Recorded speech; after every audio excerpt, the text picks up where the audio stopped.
YCP పాలనలో పాఠశాలలను మూసివేయడం తప్ప అభివృద్ధి చేయలేదని మంత్రి నారాయణ విమర్శించారు. నెల్లూరు నగరంలోని ప్రభుత్వ పాఠశాలల్లో మంత్రి నారాయణ సుడిగాలి పర్యటన చేశారు. ప్రభుత్వ పాఠశాలలో చేపడుతున్న ఆధునీకరణ పనులు పరిశీలించారు. వీఆర్సీ హైస్కూల్ లాగే అంతర్జాతీయ ప్రమాణాలతో సిటీలోని మరికొన్ని పాఠశాలల రూపురేఖలు మార్చేందుకు ప్రణాళికలు సిద్ధం చేశామన్నారు. పాఠశాలల అభివృద్ధికి దాతలు ముందుకొచ్చారని వివరించారు. ప్రభుత్వ పాఠశాలలో చదువుకునే పేద విద్యార్థులకు ఉచితంగా పోటీ పరీక్షల మెటీరియల్స్ ను అందిస్తామని వెల్లడించారు. నేను ఏదైతే చదివానో ఆ విఆర్ హై స్కూల్ యాక్చువల్ గా గత ప్రభుత్వం క్లోజ్ చేసింది. అదేవిధంగా నేను చదివిన elementary school 1 to 5 oriented economic school Arunapuram దాన్ని కూడా క్లోజ్ చేసేసింది. అంటే గత ప్రభుత్వం స్కూల్స్ క్లోజ్ చేయటమే కానీ డెవలప్ చేస్తానని ఉద్దేశం లేదు.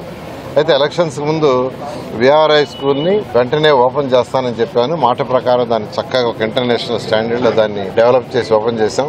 అదేవిధంగా నెల్లూరులో 54 స్కూల్స్లో హై స్కూల్స్ని కూడా మోడర్నైజ్ చేయాలా. ఇప్పుడు కొన్నిట్లో 6 నుంచి 10 ఉన్నాయి, కొన్ని 1 to 6 ఉండే. అలా కాకుండా 1వ తరగతి నుంచి 10వ తరగతి దాకా ఉండేటట్టుగా చేయాలనే ఉద్దేశంతో నేను అనేక మంది దాతల్ని రిక్వెస్ట్ చేశాను. వాళ్ళందరూ కూడా ముందుకు వచ్చారు.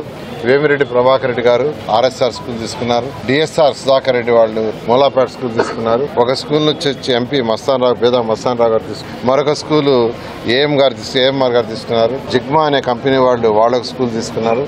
ఈ విధంగా ఒక్కొక్క స్కూల్ ఒక్కొక్క దాతకి ఇచ్చి అవన్నీ కూడా వీలైనంత వరకు రేపు జూన్ 12వ తేదీకి పూర్తయ్యేటట్టుగా హై క్వాలిటీ ఆఫ్ ఇన్ఫ్రాస్ట్రక్చర్గా, అంతేకాకుండా ఈ స్కూల్లో చదివే హై స్కూల్ పిల్లలకి రేపు డిసెంబర్ 1వ తేదీ నుంచి నారాయణ కాంపిటేటివ్ మెటీరియల్ ఇచ్చి వాళ్ళ గైడ్ లైన్స్ కూడా ఇచ్చి ఆ కాంపిటేటివ్ ఎగ్జామ్స్కి కోచింగ్ కూడా ఇవ్వమని మా GM విజయభాస్కర్కి ఆల్రెడీ ఇన్స్ట్రక్షన్ ఇచ్చాను.